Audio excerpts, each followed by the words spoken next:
In this video, I'm going to deal with this question, tackle a few myths that people face when they think about, when they consider pursuing an education abroad, and hopefully by the end of it, I'll make a strong case for why you should consider either studying at a bachelor's level or even at a master's level abroad.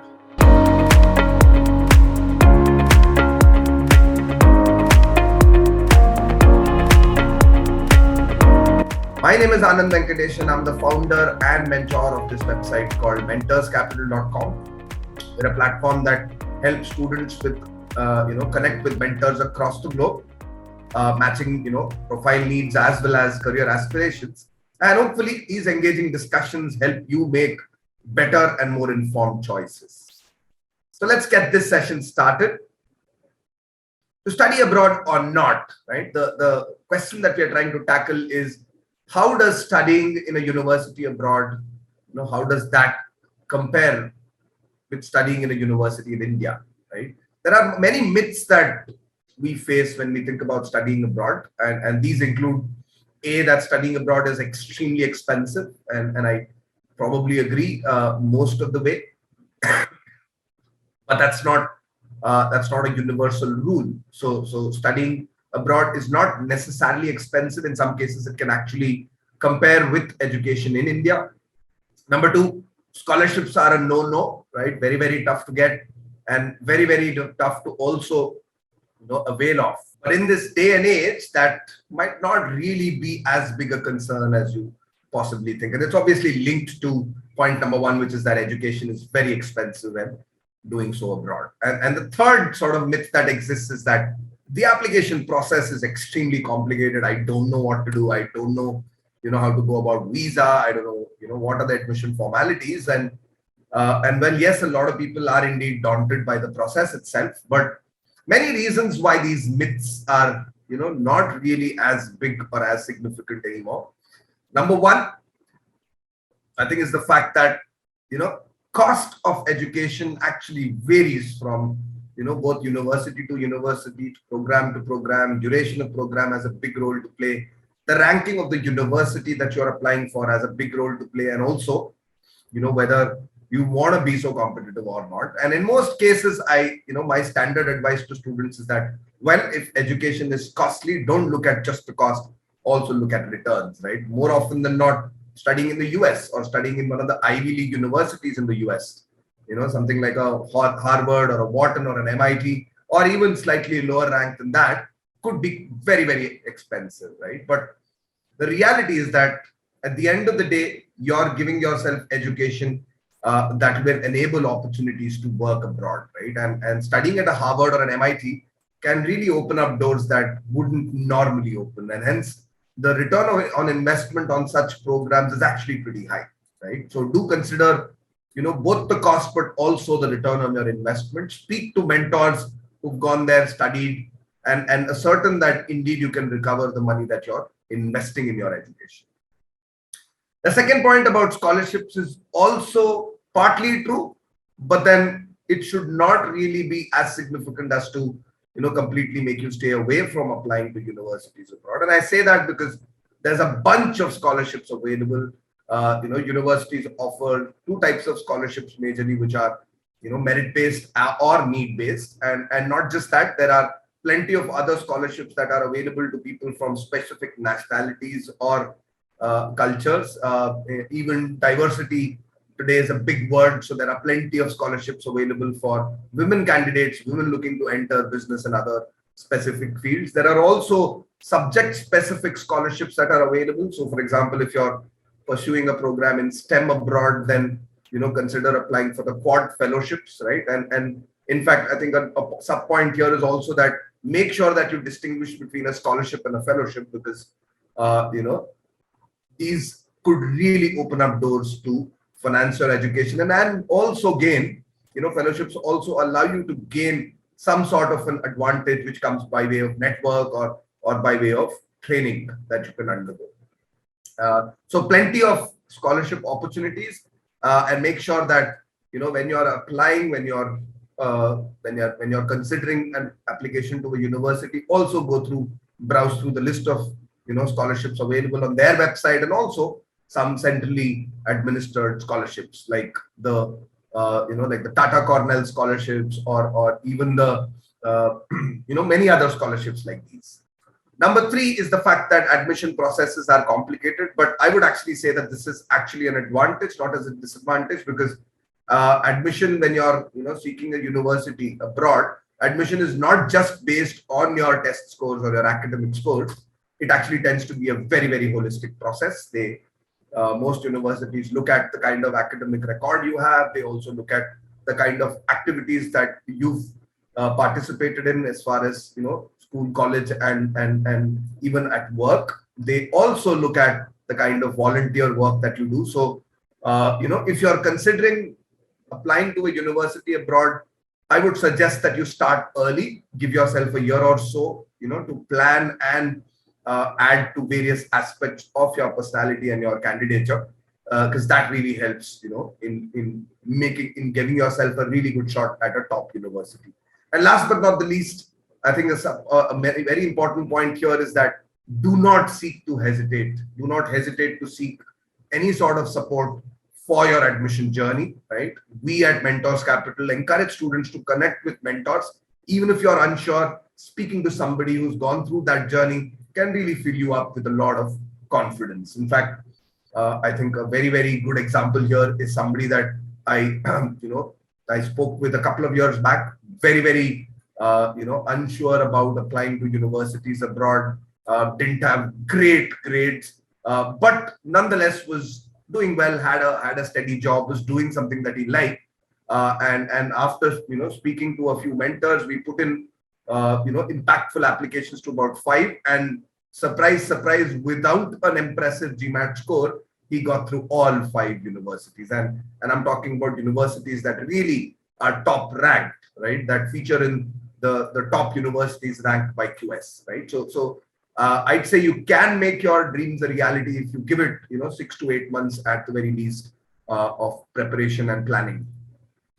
So now that we've covered the myths, let's also compare education in India with education abroad. I'm going to do so in, by using 5 major parameters to make this comparison.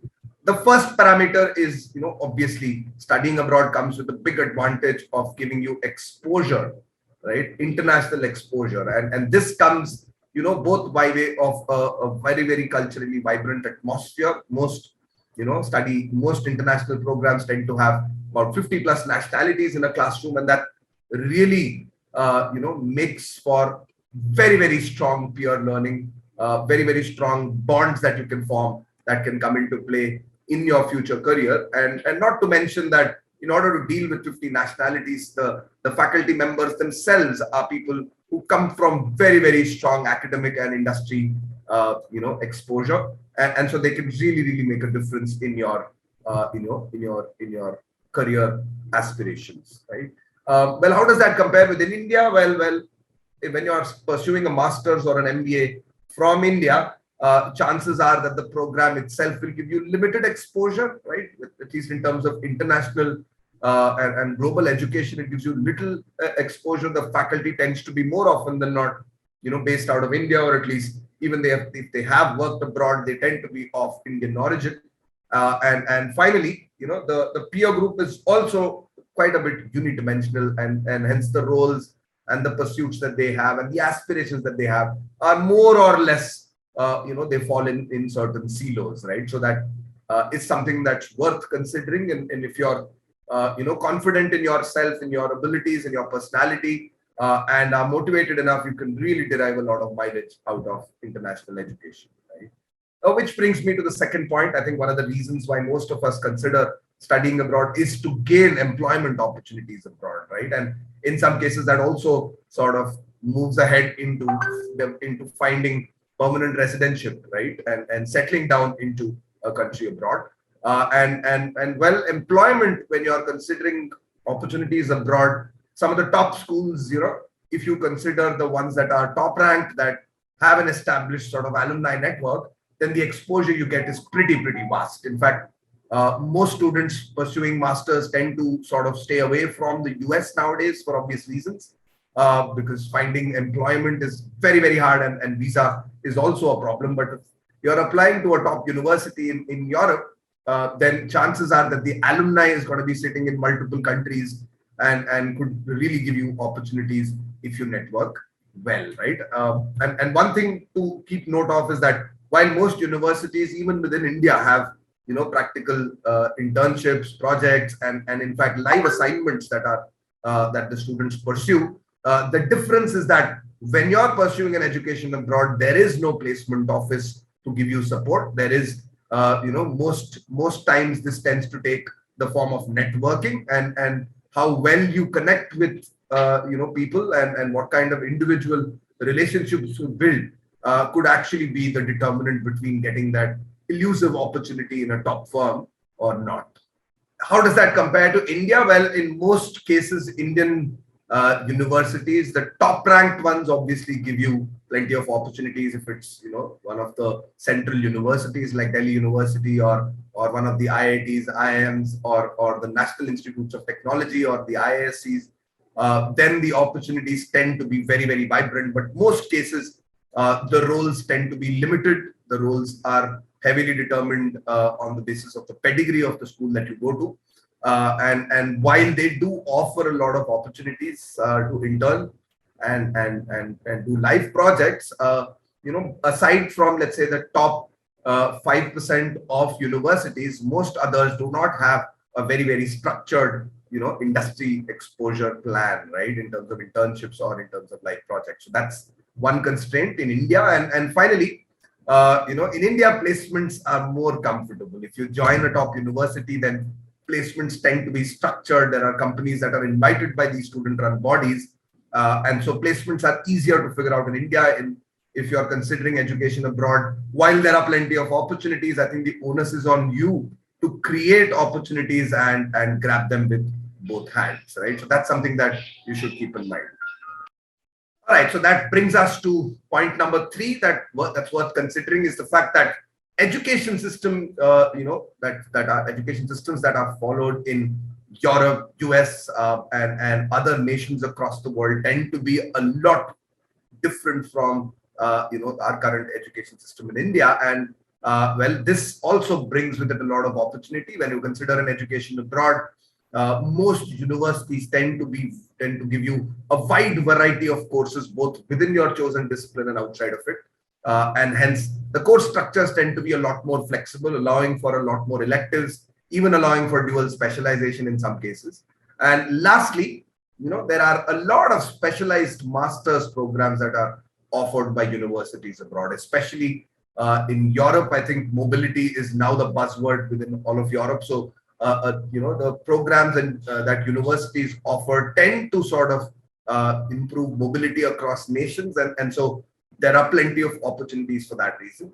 In India, though, there are fewer options. There are, the age-old sort of disciplines which have masters and higher education options, and most, electives and flexibility in choosing subjects tends to come up in the latter year of your master's program. And finally, even if you consider a program that's well established, like an MBA in India, specializations are very, very rare. There are a few handful of universities which offer specialization in a particular field of management, and that's true, even for other programs, other disciplines. This also is connected to the quality of education. When you consider, education abroad, then most faculty members professors tend to have a dual mandate, which is to teach and also to perform and conduct research that is of value, right? And so if you're doing a technical course abroad, even if you join, a technical program for their master's program, you have the option of doing it with a thesis or without a thesis. And even if it's without thesis, then there are, opportunities for you to network with industry, experts. So that way, programs abroad tend to benefit all student needs, whereas in India, things are a little different. There's very little research that happens even in the top universities, and that's an area of concern even for the Indian government, and most universities are also grappling with this issue of we don't get top ranks because our universities do not conduct as much research, are not allocating as much funds and focus on research work, right? Which basically means that professors and deans of particular departments tend to come with contacts that can help you pursue a career choice, but very little support outside of that, very little support by way of just the system of education in India. Which finally brings us to the last point, which is personality, right? And I think goes without saying that when you're pursuing a program abroad, studying in a potpourri of international cultures, nationalities, and gender and whatnot, really opens up your personality, really sort of flowers it up. You will find that after a year or a couple of years of a master's program, that you come back and you're a lot more independent in choice. You're able to evaluate all the choices available to you and tend to make good choices. The peer group that you study in tends to be very eclectic and tends to also motivate you to be competitive, and that's something that happens mostly even in India. But I think the fact that you're in a foreign atmosphere, the fact that you're having to fend for everything, right from the meal for every day, where you hang out with your friends, where do you stay, how much time do you allocate for sightseeing, etc. All of these things tend to bring you out of your comfort zone, tend to give you a vibrant personality, and I think improves your chances of eventual success in your career, right? But when it comes to India, then most universities in India tend to be cozy. They tend to be they tend to make you complacent, and probably will choose a program that's close to your home, and that also gives you an added degree of comfort. So most of the time we tend to have a very sheltered education. This also has an effect on the choices you make, because if you're studying in India, then most of the decisions you're making will have you'll have peer groups and who would have gone through the same process, and their choices automatically sort of become your choices, and very little scope for you to explore newer things, right? While the competitive group is indeed very, very important for you, I think the fact remains that studying abroad can really add a different shade to your personality, right?